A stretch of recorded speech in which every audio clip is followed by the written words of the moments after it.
Hello and welcome to Better Beyonds. My name is Gerry Fialka and it's a real pleasure to have Solomon Turner here. Solomon, what a pleasure. What's up, man? All right. What's up, brother? Peace. Peace. My brother, Solomon here is a Venice boardwalk performer and a friend. And so Solomon, my first question is, what's your favorite form of information?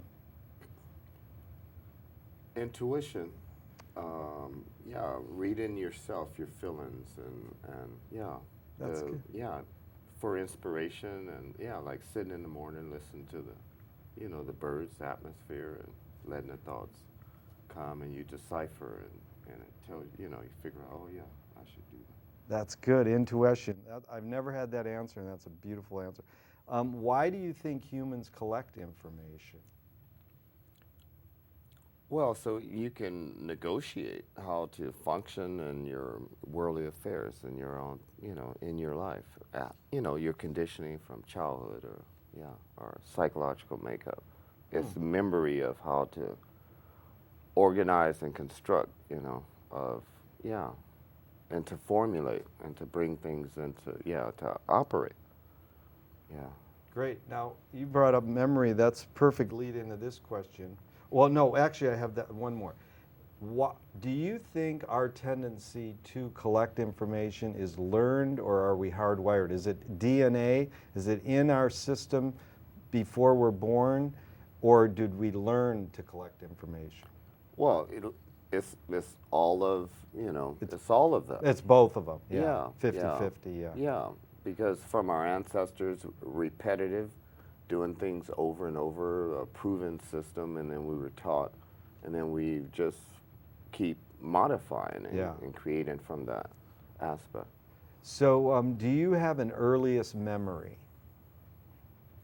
Well, Can you conjure one up, your very first memory? I'm going to go by the first thing that popped in my mind when you said that. The first thing that popped in my mind was, I remember my mother in Africa. It would be Africa because it seemed like a jungle. And then we were rowing on a river, but it was ancient times, and then we were being pursued by something. And I was a baby, and my mother was rowing on this river, trying to escape and protect me, but I was aware of it. I was seeing it from, myself now.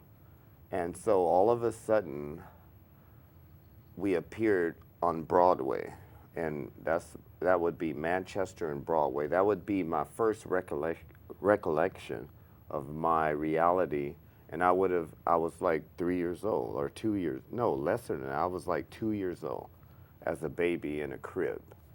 So it was like a Stargate type thing. Right, it's a combination of a dream and reality combined. Yeah. And those are two streets in LA. Yeah. Yeah, right. And we did live there. Right. But I had my vision, that was my first reality that I existed. Right.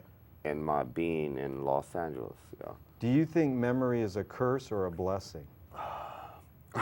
Well, the curse would be if you keep doing the same thing that's negative or that's bad or destructive over and over, it would turn into a curse. And then the good part about it would be if you remember to do the right things and the things that are, positive or that work, and then that would turn out to be the blessing. Yeah. Yeah. And what's more important, conviction or compromise? Well, everyone has to compromise. You have to push and you have to give. I guess that's how we got here, But and you have to compromise when it seems logical and practical, because we all have our own ideas. And so you say, what's gonna work, And so that's the compromise. Yeah. Okay. And you have to give 50 half, just like life gives to you, and yeah. Is ambition based more on fear or joy?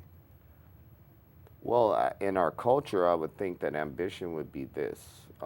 It would be a form of fear. If you're not successful, you're going to be a failure. And most people don't want to fail. So they take out big ambitions like to accomplish something great so that they can have wealth and money and status and power.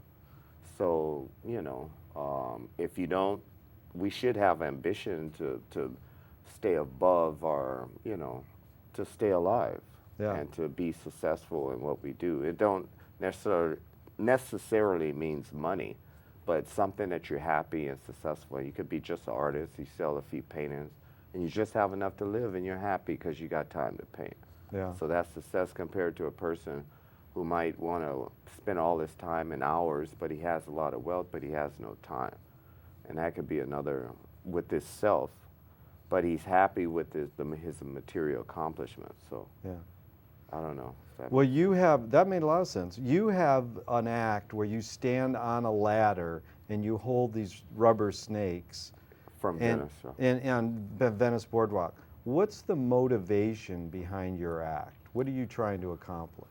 Okay, well, first of all, I'd like to say that I think this is the most important show in the world. This is the most important moment of us being here because I figure that I'm a messenger, and my parents, they gave me the idea of the prophet, and so my show came to me. See, I played a flute, like a homeless guy sold me a flute. I always wanted to play wind instruments, but I never had time till I came to Venice and learned how to live my life. So a flute came to me. So you know the story. We used to watch H.R. Puff and stuff, and the magic flute. So while I learned to play this flute, people would always come up, hey man, where are your cobras at? Where are your snakes?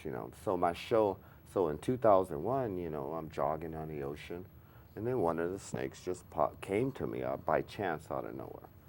So I said, hey man, this is, So 8 months later, I'm playing with it right in alignment, maybe 100 feet or something towards the east from the west part of the ocean, right on Windward and Oceanfront Walk, right in alignment between the American flag and California Bear. So I'm playing with it with my guitar. A guy walked up and just said, hey man, I have another one like that from a guitar. From a yard sale. And I said, yeah, right. I'm thinking he's just full of crap. And he said, I do. And he comes to me periodically over from 7 years. I see him, and he's my witness, because no one believes it. He said, I have another one. So 2 weeks later, he brought the mate, and they both have made in China. So when I said that, and, it's like, my show evolved from that. It's like the universe gave it to me. And so I use it for a platform, not only for my own therapy and to reach the world. And then Tony and Huba, the firemen, I was on the hill with my eyes closed, and I was just standing there. And I opened them, there was 1 million people right there. They were like looking at them. And Tony and them, and Huba, which were legendary artists, and Cedric, they said, hey man, do a show. And so from then, I started doing my show. And like Eldon and Betty White, who were other performers, I used to perform with my clothes on. They looked at me, she told me, because she wore skimpy type clothes, and she felt good and proud. She said, if you take your clothes off, you'll make more money. So, and the snakes, so I use them for a political also platform related to my experience in Los Angeles growing up with politics and our justice system, the police being black or a Negro in Los Angeles. So I had to formulate, so I use them for therapy. I speak out against war, against, injustice. When people come, what are you doing with these snakes? So I kind of use them, that 50-50 thing that we were talking about. And I even met my beautiful girlfriend, Greta Kobar, and, she's Via beautiful. your act. Yeah. Yeah, and you've met a lot of people that way. Great things Yeah. have come to me. And Gerry and Yeah. Suzy Williams, which are you. You're a great friend of mine. If it wasn't for you, I wouldn't be here. You've given me a chance to express myself, and it's like the divine call, see, because we're reaching out to the world, trying to understand this stuff that we're in. And keep a dialogue going. So Yeah. the next question is what Alan Watts said. He said, if you acknowledge your enemy, you empower them. Yeah. So that I find that a paradox, because you go to an anti-war march and people are going, Bush is bad, and then the next sign will say, we're all one world. And that confuses me because it's like, well, if we're all one world, aren't you including Bush? He's a human being too. Yeah. So what do you think of this thing? If you acknowledge your enemy, you're actually empowering them. Okay, now I always have a thing with me. I think I'm the wisest person in the world. That's why I took the spiritual name Solomon, because I was taken up, and I don't want to go into that because people start tripping out, but I was what they call um, abducted, no, but by the aliens now. But in the spirit sense, I was taken to this place. I was above the earth, and every question I asked came to me. And so there was an intelligence there. I didn't see anything, but they let me know that if I ask a question in my head, that they would give me the answer. So the answer, the thing that again, could you ask that question Yeah, again? if you acknowledge your enemy, you empower them. Okay, I'll put it this way. I would say sometimes that may be correct. But the whole thing in life is we have to acknowledge are the things that, the obstacles, the things that hold us back from being what we are. So if I'm a construction worker or whatever, and there's a wall, and it has to be removed. So I see this wall, and I would say to myself, well, if I acknowledge that wall, related to what you're saying, I'm empowering the wall. Which is true because I'm identifying that it's there. Right. But I either have a choice within my power. If I don't want that wall there, I Right. can remove it. Yeah. So if I just sit there and acknowledge the wall and I want it gone, then the wall has power. Yeah. But if I want it removed, I can acknowledge it and then remove it. Now, based on Bush is this. We have to acknowledge the reality of what this war is doing and killing people, and we're getting the karma from it. It's even changing the weather. It's not global warming. This earth is wired into us. And if we're living true and happy, it's like Mother Earth. It's going to protect us and make the atmosphere beautiful. But if we're killing, destroying, and oil polluting, it's going to turn on us, you know. So if I acknowledge that, that's powerful because it's true. And in the beginning was the word. Words have power. The pen is mightier than the sword. So we acknowledge it. We acknowledge Bush and what they're doing, and we tear them down. Yeah. Load them up in the truck and boom, take them to the dump. Take them to the dump. Put them on trial for being war criminals. Exactly. Well, how about this one? Christian Murdy, another wise man, said, they asked him, why is there evil in the world? And he said, to thicken the plot. Now, do you think evil people exist, or does evil use people as a vehicle? Okay, here's from my research and my observation of terms and words and evil. Evil, I think, kind of derived from the word Eve. And basically, they always thought women, boom, you know, were because they brought the sin into the world. So the way I look at it is this. We're all like, to me, we're an intelligence, plus we're like primates, or we're animals.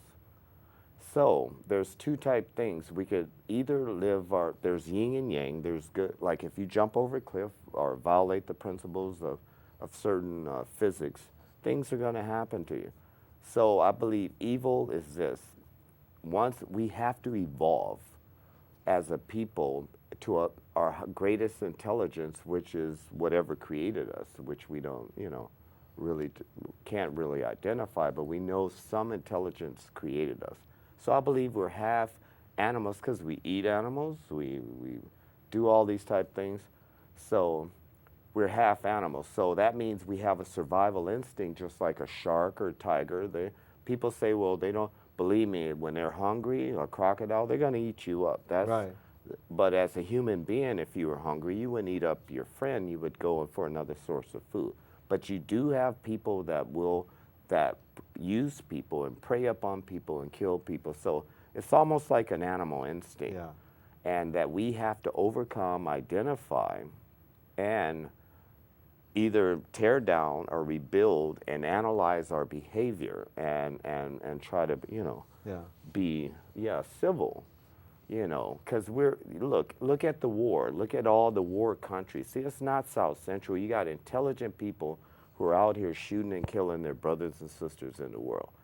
And these people are educated, they've been to schools, or at least the people who are sending them to war. And you wonder, well, what is this? Why